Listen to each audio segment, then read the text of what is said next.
नमस्कार, किसान समाचार में आपका स्वागत है। मैं हूं साइमा खान। सबसे पहले नजर हेडलाइंस पर। प्रधानमंत्री नरेंद्र मोदी ने रविवार को मांड्या कर्नाटक में विकास कार्यों का किया शुभारंभ। कहा कि कर्नाटक के एक बड़े हिस्से में सिंचाई से जुड़ी समस्याओं का होगा स्थायी समाधान। चीनी मिलों ने 20,000 करोड़ रुपए का बेचा है एथेनॉल। गन्ना किसानों को समय पर भुगतान करने में मिली है मदद।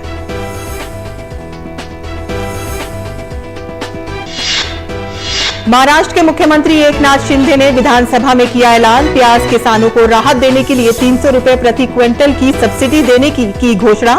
कहा कि इस फैसले से प्याज उत्पादक किसानों को मिलेगी बड़ी राहत।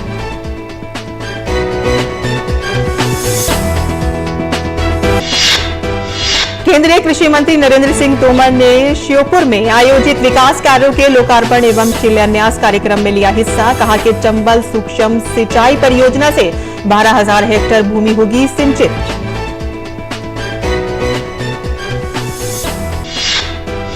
हरियाणा के मुख्यमंत्री मनोहर लाल ने हरियाणा कृषि विकास मेला 2023 के समापन सत्र को किया संबोधित। कहा कि नई कृषि क्रांति की विधाओं को देंगे प्रोत्साहन। हिसार एयरपोर्ट से अरब देशों तक जा सकेगी हरियाणा की फसल और सब्जियां।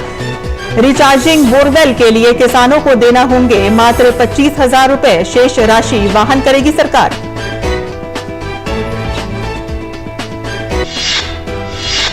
उत्तराखंड के कई इलाकों में रविवार को हुई अचानक बारिश और ओलावृष्टि से खड़ी फसल तबाह। प्रशासन ने कहा कि फसल को कितना नुकसान पहुंचा है उसका किया जाएगा आकलन।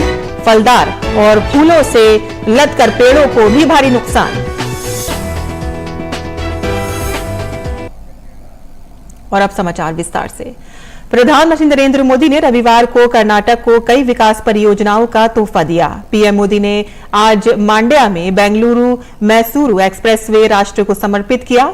इनमें NH 275 के बेंगलुरु निदा घट्टा मैसूरू खंड के 6 लेन का बनाना शामिल है। 118 किलोमीटर लंबी सड़क के निर्माण से जुड़ी इस परियोजना को लगभग 8,480 करोड़ रुपए की कुल लागत से विकसित किया गया है।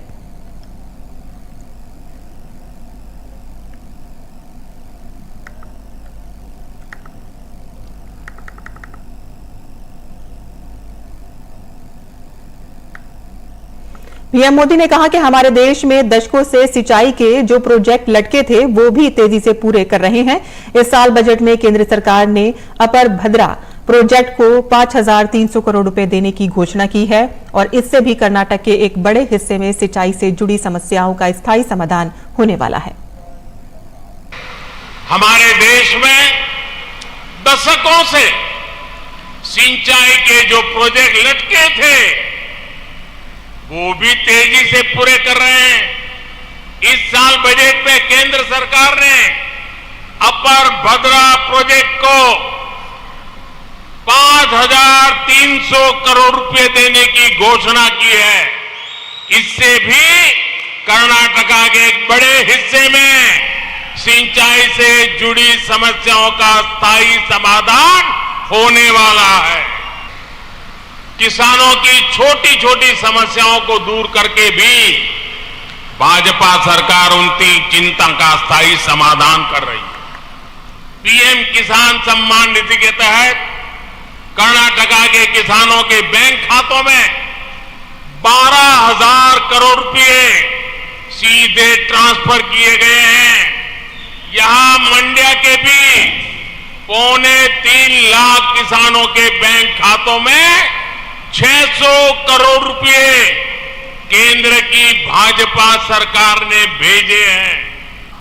पीएम किसान सम्मान निधि में केंद्र सरकार जो 6,000 रुपया भेजती है, कर्नाटका सरकार उसमें 4,000 रुपया और जोड़ देती है।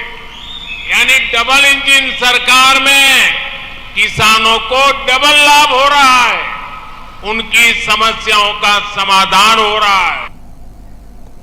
पीएम मोदी ने कहा कि पिछले वर्ष ही देश की चीनी मिलों ने 20,000 करोड़ रुपए का एथेनॉल तेल कंपनियों को बेचा है। इससे गन्ना किसानों को समय पर भुगतान करने में मदद मिली है। कर्नाटका के सक्करे नगरा मधुर मंड्या के हमारे गन्ना किसानों को दशकों से एक और समस्या का सामना करना पड़ता था। गन्ने की पैदावार ज्यादा हो तो भी मुसीबत, गन्ना कम पैदा हो तो भी मुसीबत। इस वजह से चीनी मिलों पर गन्ना किसानों का बकाया सालों साल चलता रहता था। इस समस्या का कोई न कोई समाधान करना तो जरूरी था। किसानों के हित को प्राथमिकता देने वाली भाजपा सरकार ने एक रास्ता चुना, इथेनॉल का। हमने तय किया कि गन्ने से बनने वाले इथेनॉल का उत्पादन बढ़ाएंगे, यानी गन्ने की ज्यादा पैदावार होने पर उससे इथेनॉल बनाया जाएगा। इथेनॉल से किसान की आय सुनिश्चित की जाएगी। पिछले वर्ष ही देश की चीनी मिलों ने 20,000 करोड़ रुपए का इथेनॉल तेल कंपनियों को बेचा। इससे गन्ना किसानों को समय पर भुगतान करने में मदद मिली है। 13-14 के बाद से लेकर पिछले सीजन तक 17,000 करोड़ रुपए का इथेनॉल चीनी मिलों से खरीदा गया है। ये पैसा गन्ना किसानों तक पहुंचा है। इस वर्ष के केंद्र सरकार के बजट में भी किसानों के लिए, विशेष रूप से गन्ना किसानों के लिए अनेक प्रावधान किए गए हैं।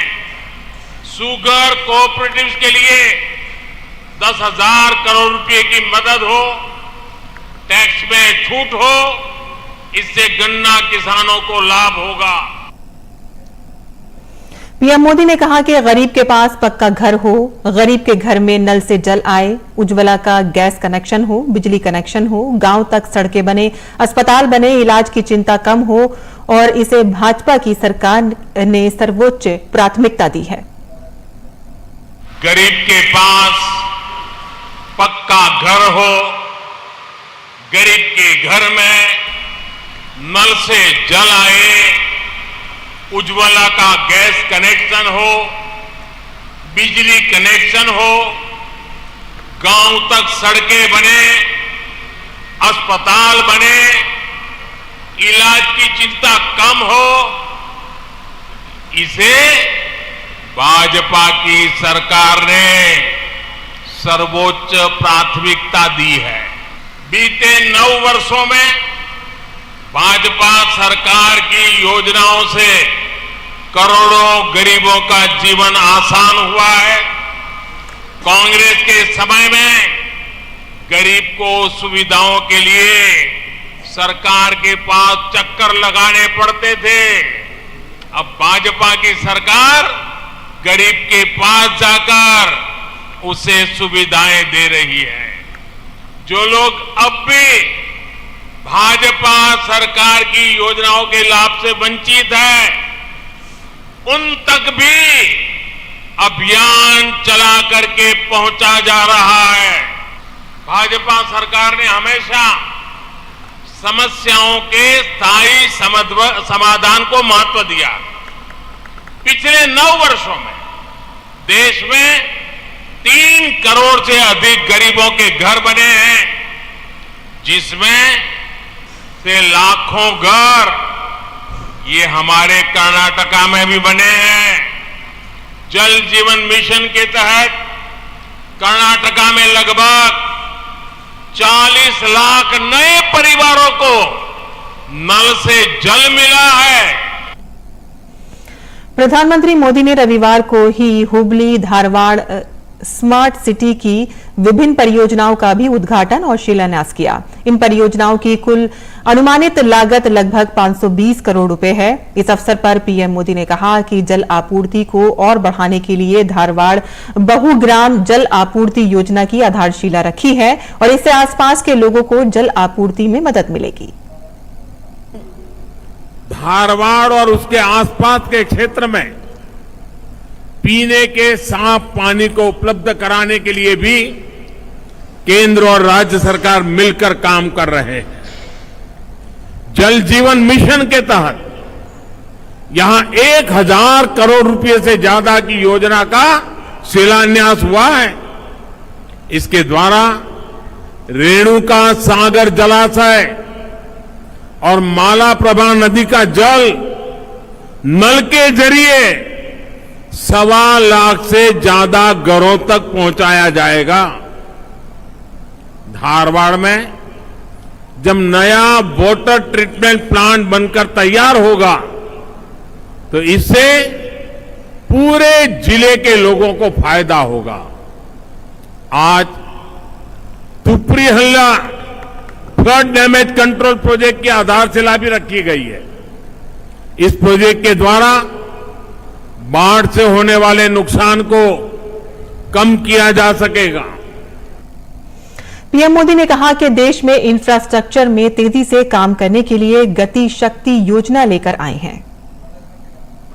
हम पूरे देश के लिए पीएम गति शक्ति नेशनल मास्टर प्लान लेकर आए हैं ताकि जहां जहां भी देश में जरूरत है वहां तेज गति से इंफ्रास्ट्रक्चर बन सके। साथियों, आज देश में सोशल इंफ्रास्ट्रक्चर पर भी अभूतपूर्व काम हो रहा है। साल 2014 तक देश की एक बड़ी आबादी के पास पक्का घर नहीं था। टॉयलेट के अभाव के कारण हमारी बहनों को कितने कष्ट उठाने पड़ते थे। लकड़ी पानी के इंतजाम में ही बहनों का पूरा समय चला जाता था। गरीब के लिए अस्पताल की कमी थी, अस्पताल में इलाज महंगा था। हमने एक एक करके इन समस्याओं का समाधान किया। गरीब को अपना पक्का घर मिला, बिजली गैस कनेक्शन मिला, टॉयलेट मिला। अब हर घर नल से जल की सुविधा मिल रही है। घर गांव के निकट अच्छे अस्पताल बन रहे हैं, अच्छे कॉलेज यूनिवर्सिटी बन रही है। यानी आज हम अपने युवाओं को हर वो साधन दे रहे हैं जो आने वाले 25 साल के संकल्प सिद्ध करने में उनकी मदद करेंगे। आगे बढ़ते हैं, जहां महाराष्ट्र के मुख्यमंत्री एकनाथ शिंदे ने विधानसभा में राज्य में संकटग्रस्त प्याज किसानों को राहत देने के लिए 300 रुपए प्रति क्विंटल की सब्सिडी देने की घोषणा की है। मुख्यमंत्री ने कहा है कि इस फैसले से प्याज उत्पादक किसानों को बड़ी राहत मिलेगी। इस संबंध में विधानसभा में बयान देते हुए मुख्यमंत्री शिंदे ने कहा कि खरीफ सीजन में लाल प्याज की आवक बड़े पैमाने पर होती है। देश के अन्य राज्यों में प्याज का उत्पादन बढ़ने से आपूर्ति के मुकाबले मांग कम है। इससे प्याज की कीमत में गिरावट आई है। चूंकि प्याज जल्दी खराब होने वाली फसल है और इसीलिए इस पर न्यूनतम समर्थन मूल्य लागू नहीं किया जा सकता। महाराष्ट्र में प्याज एक महत्वपूर्ण नकदी फसल है और इसकी कीमत प्याज उत्पादक किसानों के लिए एक बहुत ही संवेदनशील हिस्सा है। देश में प्याज का उत्पादन, उसकी घरेलू मांग और देश से निर्यात आदि सभी बाजार में प्याज की कीमत को प्रभावित करते हैं। उत्पादक किसानों को राहत प्रदान करने के लिए राज्य सरकार द्वारा एक समिति नियुक्त की गई थी। समिति ने 200 रुपए और 300 रुपए प्रति क्विंटल की सिफारिश की थी, लेकिन मुख्यमंत्री ने बताया कि ये सरकार प्याज उत्पादक किसानों के साथ खड़ी रहेगी और उन्हें 300 रुपए प्रति क्विंटल रियायती अनुदान देने का फैसला किया है। केंद्रीय कृषि मंत्री नरेंद्र सिंह तोमर ने रविवार को श्योपुर में एक कार्यक्रम को संबोधित करते हुए कहा कि श्योपुर के लिए यह दिन ऐतिहासिक है। केंद्रीय मंत्री तोमर ने मुंझरी डैम के लिए मुख्यमंत्री चौहान को धन्यवाद दिया। उन्होंने कहा कि इस डैम को 2017 में ही स्वीकृति दे दी गई थी और इसका टेंडर भी हो गया था और अब इसका शिलान्यास हो रहा है। उन्होंने कहा कि 36 गांव की लघु सिंचाई योजना भी शुरू हो रही है। शिवराज सिंह जी को श्योपुर के किसानों पर उन्होंने बहुत कृपा की और 414 करोड़ रुपए की लागत से मुंझरी डैम को 2017 में मंजूरी दी का टेंडर हो गया है। शिवराज सिंह जी के कर कमलों से उसका शिलान्यास भी संपन्न होने जा रहा है। मुझे ध्यान है 36 गांव की माइक्रो इरिगेशन योजना, यह चंबल से प्रारंभ हो ऐसे किसानों की इच्छा थी। यहां पर किसानों का लंबे समय से धरना चल रहा था। सब राजनीतिक लोग भी बहुत परेशान थे और धरना कैसे समाप्त हो यह भी एक संकट का विषय था। लेकिन यह माइक्रो इरिगेशन शुरू हो पाएगा नहीं हो पाएगा, यह असंभव जैसा काम था। ईमानदारी से प्रयास हुआ और शिवराज जी को मैं धन्यवाद देना चाहता हूं। वो माइक्रो इरिगेशन योजना मंजूर हुई, आज बनकर पूरी हो गई है, का लोकार्पण संपन्न हो रहा है। तोमर ने कहा कि बरोडा और श्योपुर में पीने के पानी की परेशानी थी, लेकिन अब 178 करोड़ की जल आवर्धन योजना मंजूरी कर ली गई है और जिसका लाभ श्योपुर को मिलेगा। आप सबको मालूम है श्योपुर और बड़ौदा, ये दोनों की दोनों नगर पालिकाओं में पीने का पानी का प्रॉब्लम है। लोग आज भी ट्रीटेड वाटर ठीक से नहीं पी पा रहे। लेकिन पिछले दिनों शिवराज सिंह जी के नेतृत्व में बड़ौदा और श्योपुर दोनों के लिए 178 करोड़ रुपए की जल आवर्धन योजना की मंजूरी हो गई है। इसका लाभ भी निश्चित रूप से हमारे इस क्षेत्र को मिलने वाला है। और इस अवसर पर मध्य प्रदेश के मुख्यमंत्री शिवराज सिंह ने कहा कि लाडली योजना शुरू की गई है, जिसके तहत 2.5 लाख से कम आमदनी और 5 एकड़ से कम भूमि रखने वाली हर बहन के खाते में पूरे साल हर महीने 1000 रुपए डाले जाएंगे। मेरी जितनी बहनें जिनकी आमदनी 2.5 लाख रुपया वार्षिक से कम है, 2.5 लाख तक, और जिनकी 5 एकड़ से जिनके परिवार की जमीन कम है, उन सब बहनों के खाते में हर महीना 1000 मतलब साल में 12,000 रुपया डाले जाएंगे। साल में 12,000। अब 12,000 रुपया डालने के लिए योजना बनी मुख्यमंत्री लाडली बहना योजना। तुम्हें कहीं भगने की जरूरत नहीं है। ना तो इसमें आय प्रमाण पत्र चाहिए और ना इसमें मूल निवासी प्रमाण पत्र चाहिए। सरकार तुम पे विश्वास करती है। आवेदन आएगा, उसमें कॉलम लिखा रहेगा कि आपकी आमदनी 2.5 लाख रुपया से कम है, तो वो जो खाना रहेगा उसमें टिक लगा दो कि कम है। तुमने टिक लगा दिया और भैया ने मान लिया। कहां बहनों को भटकाऊं के प्रमाण पत्र लाओ, के फलाना लाओ, के ढिमका लाओ। हरियाणा के मुख्यमंत्री मनोहर लाल ने हरियाणा कृषि विश्वविद्यालय में आयोजित हरियाणा कृषि विकास मेला 2030 के समापन सत्र को संबोधित किया। इस अवसर पर उन्होंने कहा कि आज समय की जरूरत है कि हम सब एक नई कृषि क्रांति की शुरुआत करें। इस कार्य में हरियाणा कृषि विश्वविद्यालय, महाराणा प्रताप बागवानी विश्वविद्यालय व शोध संस्थाओं के वैज्ञानिक मिलकर शोध कार्यों के लिए सहयोग करें और नई विधाओं को आगे लेकर आएं। इसके लिए उन्हें प्रोत्साहन दिया जाएगा। इससे खेती में जहां कृषि लागत कम होगी तो वहीं अच्छी उपज होने के साथ साथ किसानों की आमदनी भी बढ़ेगी।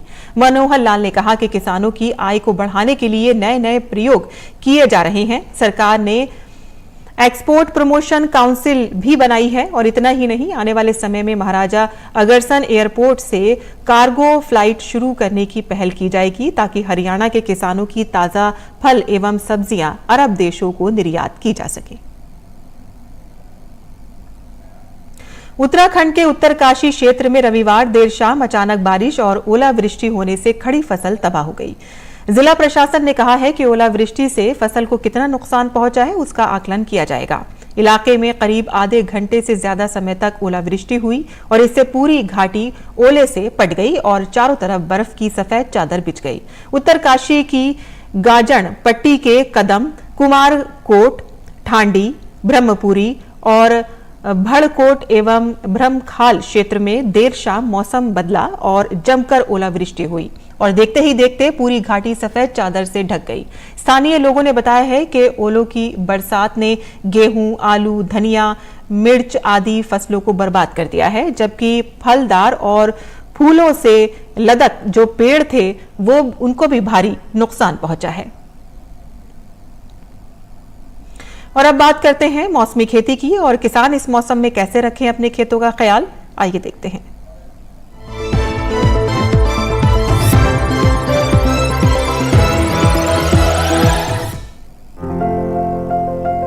असम में धान के खेत में सिंचाई करें, धान की बुआई भी कर सकते हैं।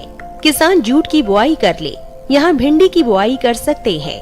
अभी मक्के के खेत में कीट लगने की आशंका बनी हुई है। ऐसे में मक्के में कीटों से बचाव के लिए कृषि विशेषज्ञों की सलाह से कीटनाशक छिड़के। वहीं केले की रुपाई के लिए खेत तैयार करें। केले के खेत में जरूरी उर्वरक का प्रयोग कर सकते हैं। साथ ही मूंग की बुआई के लिए समय उपयुक्त है। इसी तरह उड़द की भी बुआई कर ले। असम में नारियल की रुपाई कर सकते हैं।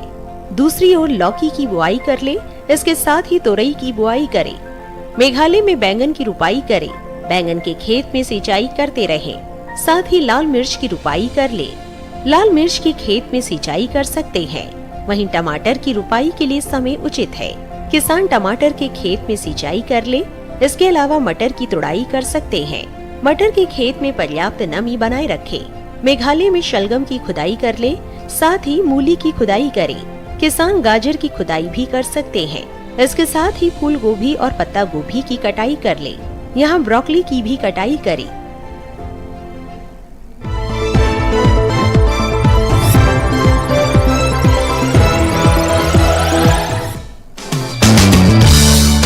लोबिया के लिए 21 से 35 डिग्री सेंटीग्रेड तापमान की जरूरत होती है।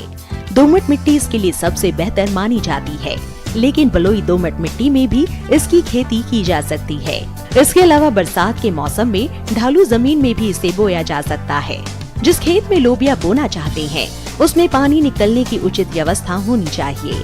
1 हेक्टेयर में कितना बीज डालना है ये इस बात पर निर्भर है कि आप किस मकसद से इसे बो रहे हैं। फलियों के लिए 20 से 25 किलो, दाने के लिए 30 से 35 किलो और हरे चारे के लिए 35 से 40 किलो बीज प्रति हेक्टेयर लगेगा। दाने और फलियों के लिए कतार में बीज बोए, जबकि हरी खाद के लिए बीज को खेतों में छिड़क दे। लोबिया के लिए 10 से 15 किलो नाइट्रोजन और 20 किलो फास्फोरस प्रति हेक्टेयर की दर से बुआई से पहले ही डाल दे। बुआई के 20 से 25 दिन बाद खेत की निराई गुड़ाई कर ले। ज्यादा खरपतवार उगने पर दोबारा निराई गुड़ाई करे। लोबिया में सूत्रकृमि और पीला रोग का खतरा रहता है। पीला रोग को मोजेक भी कहा जाता है। रोकथाम के लिए ग्रीष्मकालीन लोबिया में ज्वार की मिश्रित फसल ले। लोबिया में माहू और फली भेदक कीट का भी खतरा रहता है। फसलों में लगने वाले इन रोगों और कीटों से बचाव के लिए किसान विशेषज्ञों की सलाह से उचित दवाओं का छिड़काव करें।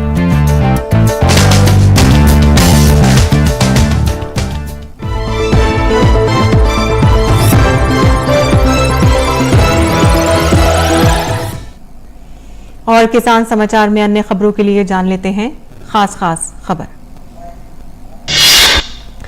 ऑस्कर अवार्ड्स में धमाकेदार शुरुआत हुई है। इस इवेंट में भारत की short documentary film the elephant whispers ने ऑस्कर अवार्ड जीतकर इतिहास रच दिया है।